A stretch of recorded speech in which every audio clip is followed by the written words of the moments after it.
Change your perception of what you're looking at, and everything changes. Hey, my name is Giorgio, and this is the How to Do Life podcast. If you've ever felt that no matter what you try, something is missing, then you're in the right place.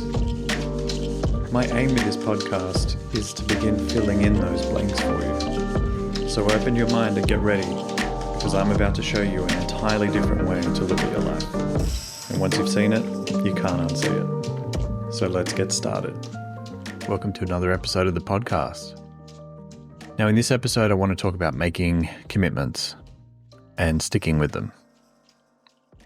The reason being is because something that I experienced in my past and something that I get asked a lot about is how to deal with being a commitment-phobe, which is really fascinating to me because when I was younger and it was something that I was wrestling with, I was convinced that I was the only one that was like that because the people around me tended to be comfortable with just making a commitment to some kind of an event or doing something or following through with something and had no concerns about it. They just follow through with it and get it done. Whereas I would and I would procrastinate and I would experience all kinds of different emotions about not wanting to do it. In fact, I'd experience a lot of anxiety too.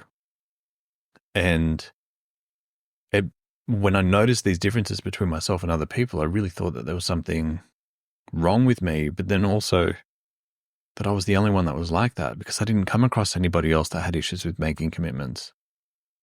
And so when I eventually started getting into the work that I now do myself, I realized that it was just a mindset frame that I was struggling with. And there were experiences that I didn't know how to reconcile within myself. And so that was what was holding me back from being able to really shift out of that commitment phobe state and feel more comfortable and relaxed about making commitments. So what that looked like, for example, with the commitment phobia that I was wrestling with was my calendar was empty. Whether it was, back in the day, a physical notebook calendar, and then moving into the digital age when I started using a calendar on my phone, like most people do now, I would keep my calendar empty there as well. And it was a real reflection of the fears I had around making commitments. And it wasn't limited to any particular area of my life. It was showing up in business, in my professional life. It was also showing up in my personal life.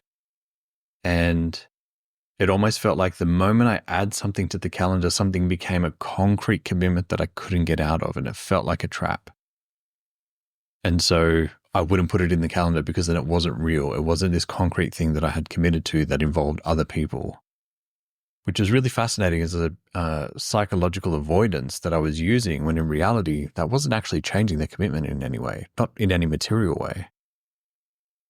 And so what I found was a lot of what was fueling my commitment phobia or my fear of making a commitment was that I had pain associated with whatever the commitment was. Now, if we sort of frame making commitments through the lens of going on a journey and arriving at a destination, we tend to think of, for those of you that struggle with making commitments or find yourself procrastinating around commitments, we tend to think of the thing that we're scared of being either the journey or the destination. Now, it depends on how you're looking at it. Everyone's slightly different.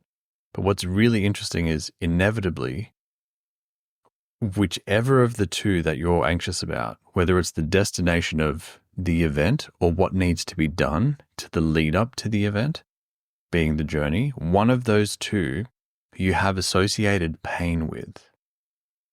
Now that pain tends to be perceived as a trap. So you feel trapped by either the journey or the destination. And as long as you perceive either of those circumstances to be some form of a trap to you, you will experience the desire to avoid making the commitment. Because we tend to, if we look at it through the dualistic animal mind where we chase pleasure and avoid pain, anything that you perceive to be a trap, you tend to associate pain with, and anything that you associate pain with, you tend to want to avoid by default, unless you train yourself to lean into pain by, transcending these two states of the mind. But what's really interesting is that when you realize just how much your desire to avoid pain is associated with being trapped by whatever the commitment is, you can start to dissect what's going on in your mind. You can start to sort of pull it apart. It becomes manageable, it becomes malleable, and you can start to see the components that are contributing to why you're feeling the way you're feeling. And so it becomes a really interesting exercise to explore what the underlying fear is, because I haven't found anybody that doesn't have some kind of perceived trap with making a commitment who is a commitment phobe. So when it comes to relationships, for example, you may find that the idea of being in a long-term relationship with somebody intimately is a trap. It may mean that you're suddenly obligated to do all the things that they want to do, or your freedom of being single is being taken away from you. You don't have those options anymore because you've got to consider somebody else and what they want and what their schedule is like as well. And so we tend to look at, when we're scared of making a commitment in relationships, we tend to look at our freedoms being taken away as a feeling of being trapped. Whereas as long as you're single, you're the one that runs the show, you have all the freedoms, and you get to decide whatever you want to do because there's nobody holding you accountable to a commitment that you're making. Now, the same is true with financial commitments. This is a really interesting one that I see quite regularly.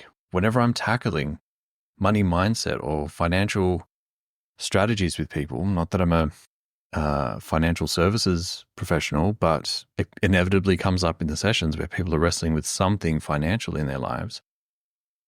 One of the consistent themes that I see that people wrestle with, for those who have accumulated some kind of consumer debt, I won't include a mortgage in that, but think personal loan, car loan, credit cards, or these buy now, pay later services like Afterpay, ZipPay, and whatever other services are out there. There are a million of them now. Or they don't have a cash savings accumulated in a bank account somewhere. Wrestling with either of those two things, it's because for them, committing to paying down the debt or committing to putting a savings plan in place where they're putting a portion of their income aside every time it comes in feels like a trap. And so because they've got a trap associated with that plan financially, they just rather not do it because it's so painful, which is what keeps them in the spending, debt, lack of savings cycle, and they can't seem to break out of it. It's because unconsciously there's a perceived trap, or there's a perceived trap with running a budget and living by a budget to the best of their ability. And the same is true when it comes to business dealings or hiring people or even applying for a job. If you're the applicant, you may actually get the job offer, but you're scared to follow through with the commitment and you back out. Or you may be scared to even go through the process of applying for jobs because you've got this fear of what making a commitment to an employer means to you and what that looks like and what it means to be a part of a team or a company, however big or small it may be. And for business owners, you may be having some kind of commitment issues with hiring somebody to come in and make them full-time, if that's what you actually need, and you're not comfortable with taking people out of a part-time status. Or maybe you're wrestling with some kind of commitment with doing a business deal with somebody that's a, 5 to 7 year contract where the two businesses are working together and collaborating on a particular product or service line. It's really fascinating to see how people wrestle with different levels of commitment, and that all of it inevitably stems down to some kind of perceived pain.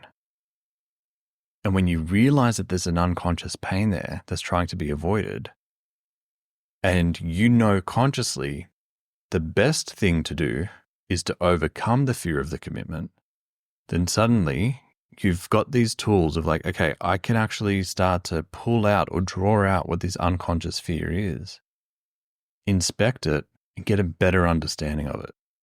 Because when you develop an understanding of what's going on in your unconscious mind, it empowers you to make really conscious and aligned decisions that lead you to the destination that you're trying to get to. Now, if we look at the various fears that people may experience when it comes to making a commitment, it's really fascinating to dig into this, at least for me, because I find these things fascinating.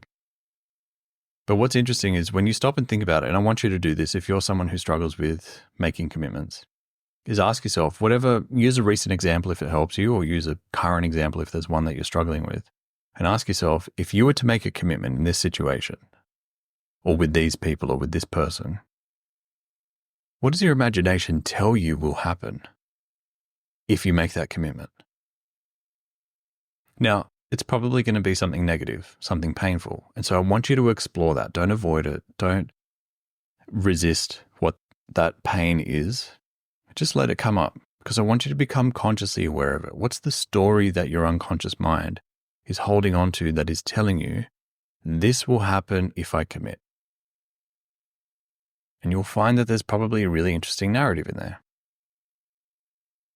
So what do you imagine will happen? What kind of painful outcome do you expect to experience if you make the commitment in this case? And then ask yourself, whatever comes up, is that the worst case? And if it's not, I want you to explore what the worst case scenario is. What's the absolute worst case scenario if I make this commitment? What am I totally and utterly scared of experiencing if I was to make this commitment?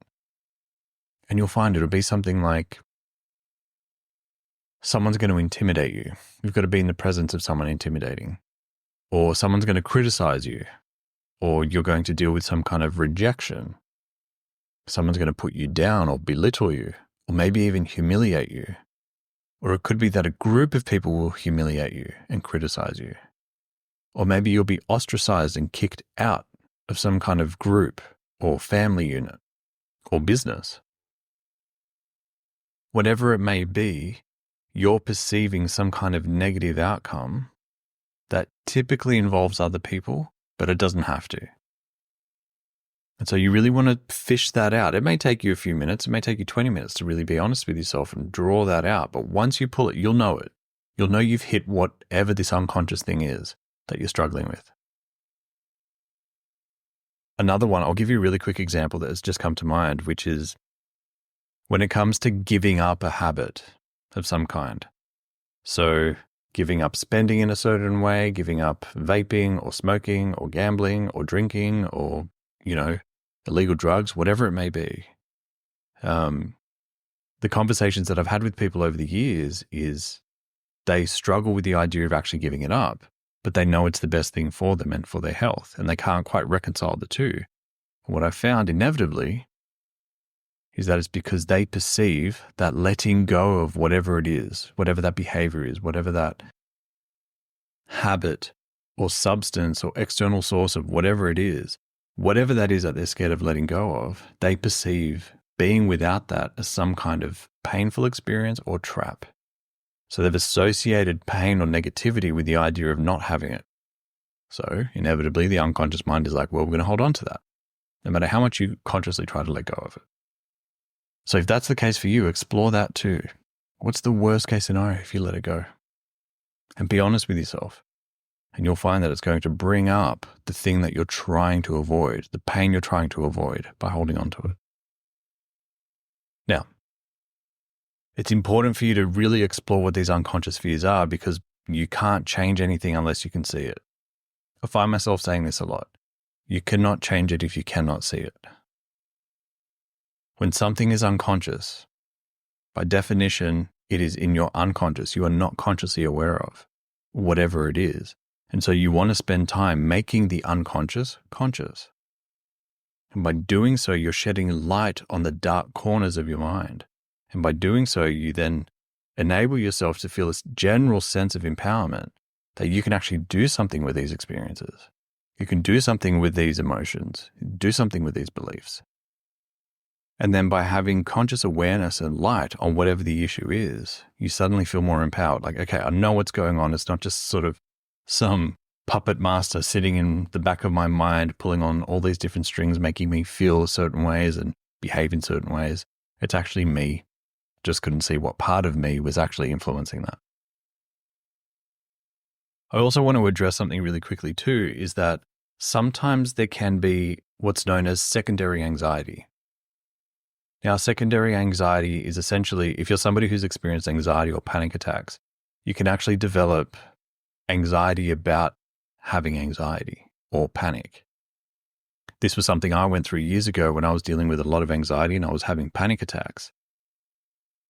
I started developing so much anxiety about having anxiety attacks or panic attacks in public or social settings that was a huge part of what was influencing my fear of making a commitment to something, because the moment somebody asked me to attend some kind of an event or go and hang out or go and catch up with somebody, the first thing that would immediately go through my mind was, what if I experience an anxiety attack or panic attack in that environment, in that event, with that person?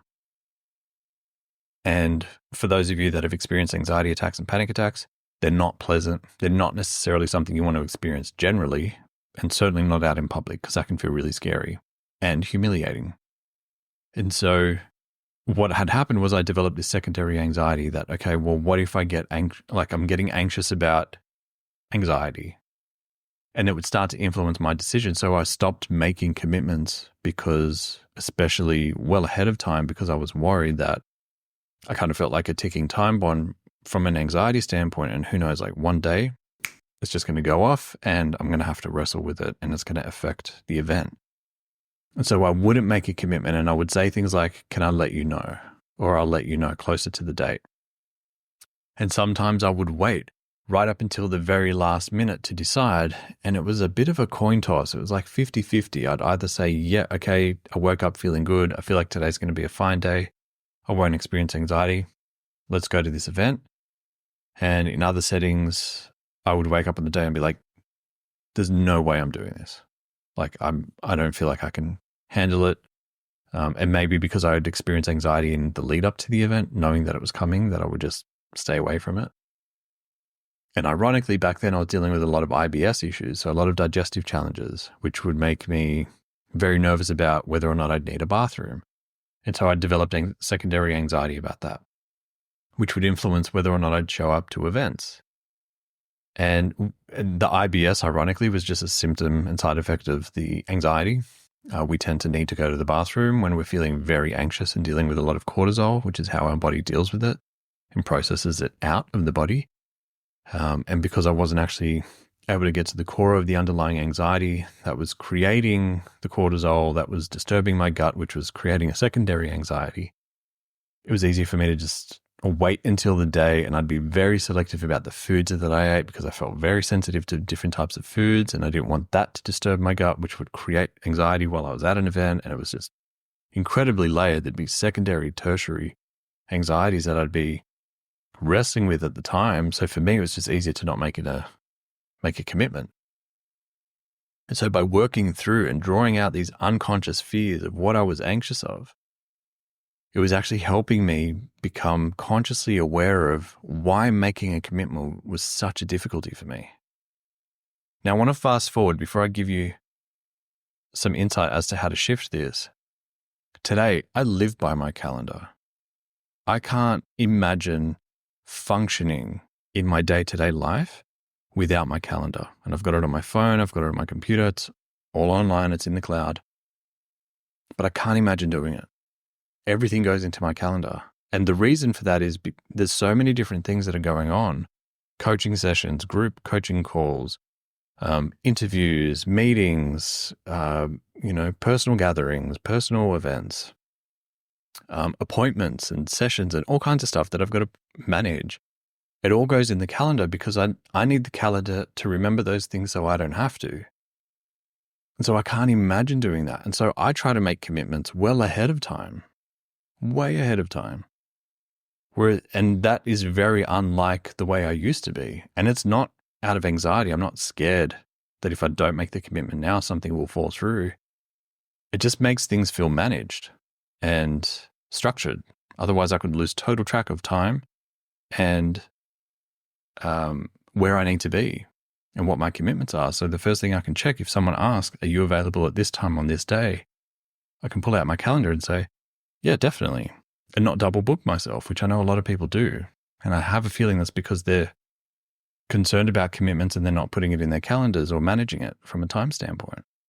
Now, this contrast of the way I operate now is dramatically different to the way I used to operate.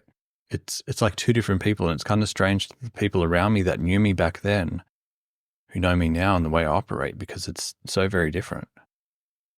The reason is I pulled out all of these unconscious fears one by one, little by little, and I did the best to work through each and every one of them.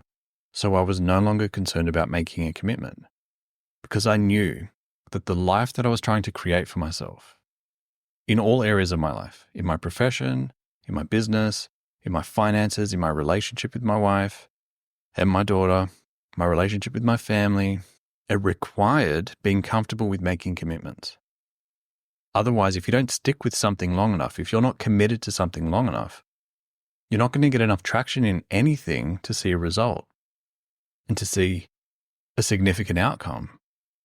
And so if you're avoiding commitments, you're making all these micro commitments to a lot of different things and you're quite scattered, and nothing gets the devotion and focus that you can give it, which yields some really miraculous results in life.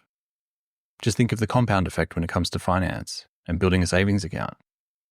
It requires long-term commitment to build savings for the compound effect to kick in, but most people give up before they see the compound effect kick in and start to take the reins and really expand your wealth. That requires a long-term commitment. The same is true for anything in your life. In fact, there's a whole book that's dedicated to understanding how the compound effect from finance can be utilized when it comes to our habits and our behavior. The book's called The Compound Effect by Darren Hardy. And it's a short book, and it gets right to the point about showing you the impact of how various habits can have an impact on, if you stick with it long enough, they have their own compound effect. And we see it with diet, with exercise, with relationships, with finances, with your career. It shows up in all areas of your life. So then the question becomes, how do we work through it? How do we shift the anxiety around making commitments? Well, once you've worked out what these unconscious fears are, what it is that you're scared of, let's say you're scared of being humiliated publicly by somebody in particular. That's where your mind goes. And I know it sounds irrational, but the unconscious mind isn't necessarily rational. So let's just assume that it's a concern about being humiliated. Your fear about what happens in the future is based on some experience you've had in the past. So it's not random. It's coming from some very specific scenario that you've had to navigate. Now, what we want to do is we want to trace that back. And you want to ask yourself, what event or when in my life did this occur originally? What was the biggest event that this occurred at?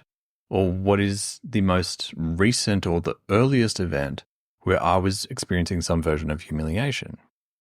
Now, you may find it's related to school. I know there was one particular instance I had to work through when it came to being humiliated. In grade 6, I didn't complete my mathematics homework, and like I was supposed to, and it was because I felt challenged by it. It was difficult, and I was ashamed to ask for help. And so the following day when I went back to class, the teacher asked who had completed their homework and who hadn't, and there were 2 or 3 of us that hadn't out of a class of about 30. And she asked the 3 of us that hadn't to stand up. And now here in Australia, grade 6 is right before grade 7, and grade 7 is where high school starts. And I later learned, when I worked through it, I had the realization that what she was trying to do was prepare us for the pressures that come with high school, because high school is very different to elementary or primary school. But she asked us to stand up and then basically just laid into us, criticized us, put us down, judged us, and as a result, we were feeling very small.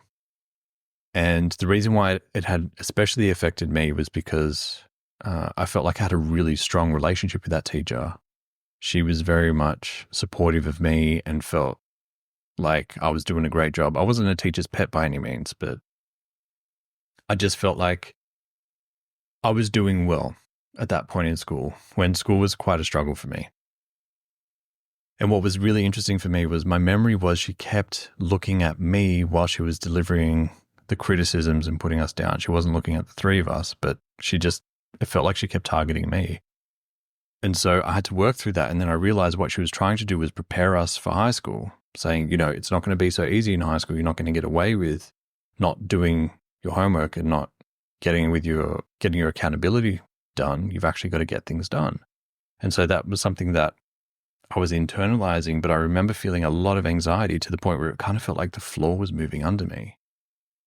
And it felt public because these are all my friends and my peers. Like, these are all some of my best friends at the time that she was doing this in front of. So what I did, and this is what I want you to do with your experience, is look at what are the upsides? What are the benefits? What are the gifts and the lessons and the teachings that you were taking from that experience in that moment that maybe you weren't necessarily appreciating at the time, but were certainly there and available for you to unpack and explore? Explore what that is. See what's going on there. For me, I learned that I can handle all of that attention and it didn't actually crush me. I also realized that my teacher actually was demonstrating that she cared about me, because if she didn't care about me and what I was going to do with my future, she would have said, oh, well, okay, too bad you didn't get your homework done. Fine, whatever. But a teacher that cares as much as she did, and I know that she did, she demonstrated a lot of that in that moment. Maybe not in the most effective way, but it was certainly there. So I knew that I was being valued. She valued me enough to actually pull me up and say, hey, you can actually do more than what you've currently done. I know you can because you've been demonstrating it. So this is a disappointment according to the standard that you've set for me to gauge you on. And I hadn't lived up to the standard that I had set. So I realized there were actually a lot of gifts from that experience, and she was preparing me. She was also showing me that I can handle being criticized in front of a group of people and take it. I didn't break down into tears. I didn't have a meltdown. Yes, I felt anxious and I felt there was a lot of unwanted attention on me, but I sat down afterwards and I got onto it. I got on with it. I got back to my work. My friends weren't making fun of me. They weren't criticizing me. They were showing a level of understanding. So I want you to do the same. I want you to find whatever the experience is that you've associated pain with, whether it's humiliation, maybe there's been some kind of rejection. What were the gifts? What were the benefits? What were the upsides? What were the positives that came of that experience? And list out as many as you can. Explore it to the best of your ability.